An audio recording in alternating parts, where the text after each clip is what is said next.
संसार परिवार पदार्थ अपने अनुकूल ना होवे, शरीर नूं सुख नहीं मिलता। मन परमात्मा दे अनुकूल ना होवे, आनंद नहीं मिलता।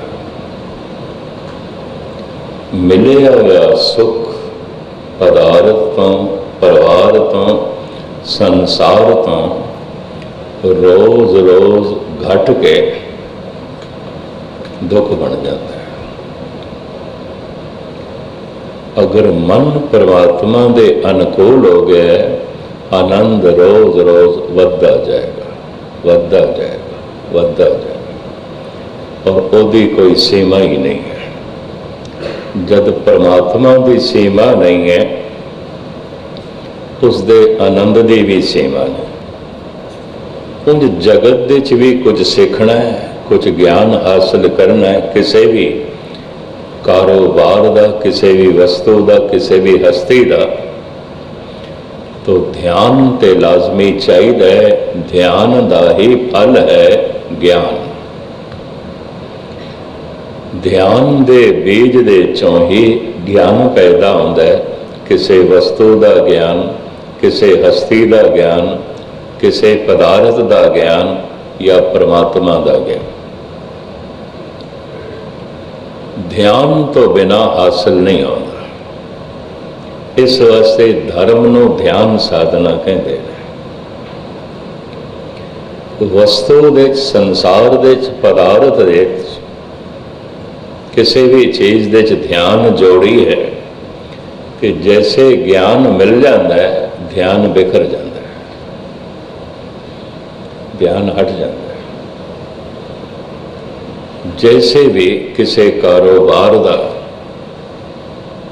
गड्डी चलाने का, स्कूटर चलाने का, साइकिल चलाने का, किसी भी मशीनरी के चलाने का, किसी भी वस्तु का इस्तेमाल करने का जो है ढंग का पता चल जाता है, ज्ञान हासिल हो जाता है, ध्यान बिखर जाता है, पूरा ध्यान नहीं रहता। पर जैसे जैसे ध्यान परमात्मा दे जुड़ता है, ध्यान बिखरता नहीं है। क्यों? ज्ञान कभी पूरा नहीं होता ही नहीं। कारण परमात्मा असीम है। कोई न जाने तेरा केता केवड़ चीरा। चीरा चोला, तेरे चोले का पता नहीं चलता।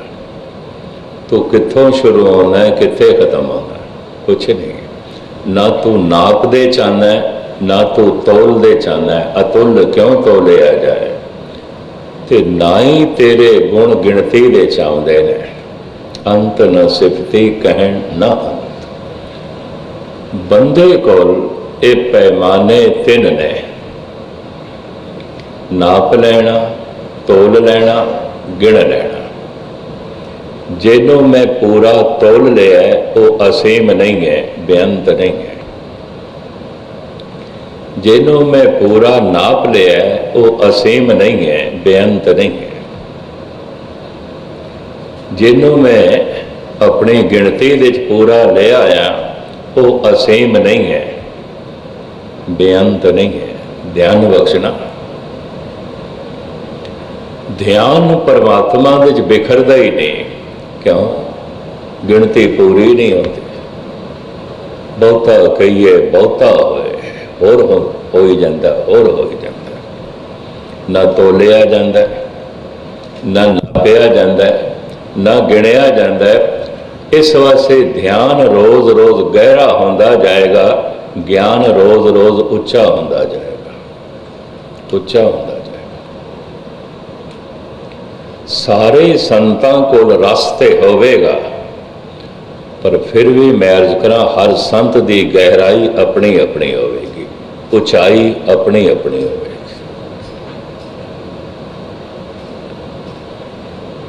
जिसने ध्यान नूं बहुत गहरा कर लिया, बहुत गहरा कर लिया, उहदियां गल्लां गहरियां होणगियां, उहदियां गल्लां उच्चियां होणगियां। इस संबंध भारत के ऋषि मुनि अवतार जितने गहरे गए ने, मिडल ईस्ट के चारे अवतार इतने गहरे नहीं गए। गुस्ताखी मूसा, ईसा, जरदरस ते मुहम्मद सा। कारण उन्होंने बहुत गहराई नहीं मिलती। आम समाज के जैसे नियम आते ने इस तरह ही बनाए गए ने। 4 आज्ञा बनाई गई ने, 4 दुख जो है मन ले गए ने और शरा शरीयत का पाबंद कर दिता गया। बहुत कोई गहरिया गल्लां नहीं ने, जिवें कोई कानून का ग्रंथ पढ़े भी ये करना है तो ये नहीं करना। ऐसा तुहानू भारत के ऋषि मुनि नहीं कहणगे। ये भी मैं अर्ज कर, जैसे मिडल ईस्ट के अवतार कहते ने दुख का जन्म है पाप तो,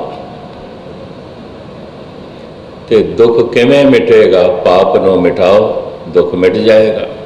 ते पाप किवें मिटेगा? पुण्य नाल मिटेगा। गुरु ग्रंथ साहब ते नहीं मनते, पुण्य नाल नहीं मिटदा। तुसीं हैरान होवोगे, गुरबाणी कहती है पाप पुण्य दोए एक समान, एको जिहा। पुण्य नाल पाप नहीं मिटदा। मनुख पाप क्यों करता है? लोभ वश होके। तो जे लोभ वश होके ही पुण्य कीता है तो थले बुनियाद तो एक ही हो गई ना। ध्यान न लेना। पाप मनुख क्यों करता है? हंकार करके। तो जे पुण्य भी हंकार करके कीता, तीरथ बरतर दान कर मन में धरे गुमा। पुण्य भी हंकार करके कीता। पाप मनुख क्यों करता है? वासना करके। तो जे पुण्य भी कीता वासना करके, कामना करके, तो गुरबाणी कहती है पाप पुण्य दे फर्क ही है। एक पाप मनुख दे कोलों पाप कराई जा रहे है ते दूजा भी पाप उहदे ते पुण्य दी मोहर लग रही है। होंदा ओ कर्म भी पिया है, लोभ करके, काम करके, अहंकार करके। हुण मैं फिर दोहरा दियां, सारे मिडल ईस्ट के अवतार, मध्य पूर्व के अवतार कहते ने दुख का जन्म पाप तो है।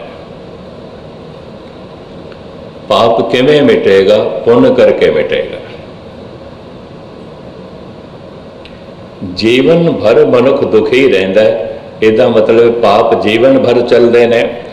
भारत के ऋषि मुनि अवतार ते गुरु कहते ने अगर पाप तो दुख पैदा होता है तो मनुख पाप करता ही क्यों है? क्यों करता है?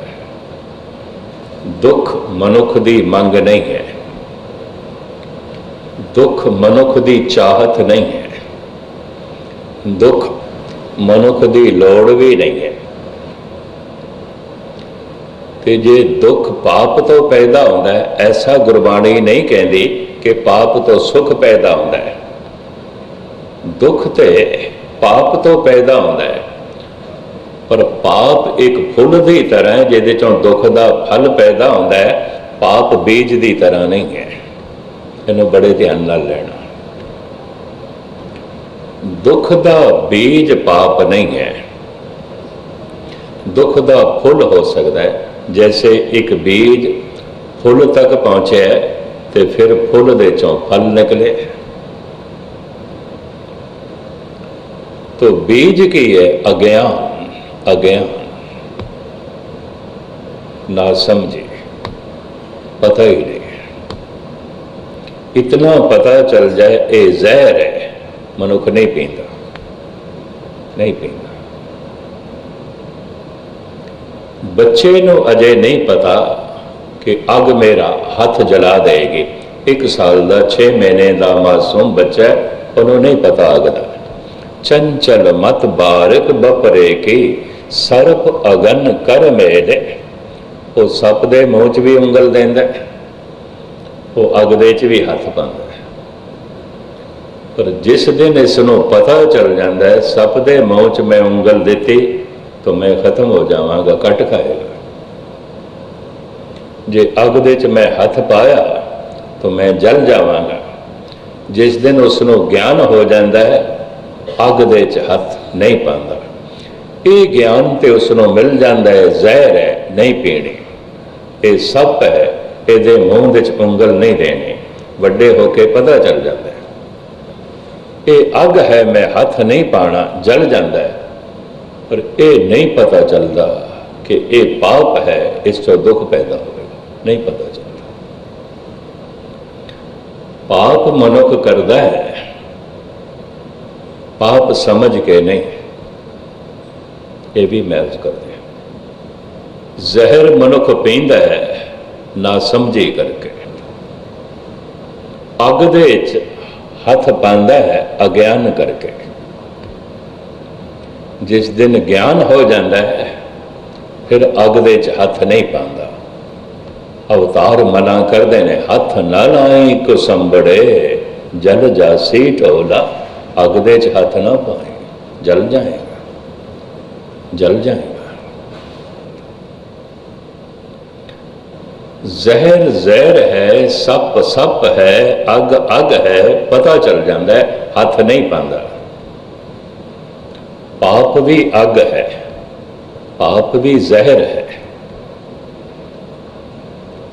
एक पता नहीं चलता, पता नहीं चलता। बल्कि पाप करदियां रस आउंदा, अगर पाप करन दी सफलता मिल गई है, ये भी मैं खुशी मिल जाती है। पर यह खुशी इंज है, मिठा करके काया कौड़ा उपजया सो। फिर पाप ते अज कीता सी, पाप दा बीज ते अज बोया सी, ते फल किधरे महीना 2 साल 2 साल बाद फली बहुत होया। तो विचकार गैप है बीज बोण दा ते फल तक पहुंचण दा। तो बंदे नूं पता ही नहीं चलता ये दुख क्यों है। तो फिर ईश्वर नूं दोषी ठहरांदा, मैं मेरे को दुख ने, दुख ने। अगर दुख ने तो फिर तू कुछ बीज बोया है, बीज बोया। पर मैं दुखों का बीज क्यों बोया? अज्ञान करके, अज्ञान करके। और मैं फिर दोहरावा, मुहम्मद साहब, ईसा, मूसा और जरदरस्त, ये 4 अवतार मिडल ईस्ट दे होए ने। उन्हां दियां 4 प्रमाणिक किताबां ने, तौरात है, अंजील है, कुरान है, बाइबल है। ये सारे दे सारे कहंदे ने दुख पाप तो पैदा होता है। ठीक है, पैदा तो पाप तो होता है। फिर ये पाप किवें मिटेगा? पुण्य नाल मिट जाएगा। इसनों गुरबाणी नहीं मनती, इसनों भारत का कोई भी संत नहीं मनता। अगर दुख पाप तो पैदा होता है तो फिर मनुख पाप करता ही क्यों है? क्यों करता है? पाप फुल है जिहदे चों दुख का फल पैदा होता है। पाप दुख का बीज नहीं है, दुख का बीज है अज्ञान। अज्ञान, अज्ञान अंधेरा है। तो ये किवें मिटेगा? ज्ञान नाल मिटेगा, ज्ञान नाल मिटेगा। तो ज्ञान की प्राप्ति किवें होवेगी? ध्यान नाल होवेगी, उंज नहीं होवेगी, नहीं होवेगी। बड़े ध्यान नाल सुन लेना इसनों। मेरे को दुख है तो गुस्ताखी माफ, फिर मेरे को पाप है। तो पाप क्यों है? मेरे को अज्ञान है। तो अज्ञान क्यों है? मेरे को प्रभु दे च ध्यान नहीं है, ध्यान साधना नहीं है, ध्यान साधना नहीं। फिर बोया होया बीज भोगना पैंदा है, खाना पैंदा है। आप बीज आपे ही खाए। हुण दूसरा नुकता भी लै लो, इसनों बड़ी गहराई ना लेना तो पकड़ दे आ जाएगी गल। जैसे जैसे ध्यान परमात्मा दे च जुड़दा है, याद परमात्मा दे च जुड़दी है, अपनी याद भुलदी है, अपने तो ध्यान हटदा है। इस 2 मिनट पूरी एकाग्रता बख्शनी ताकि मूल गल थोड़ी पकड़ दे च आ जाए, फिर सब कुछ पकड़ दे च आ जाएगा।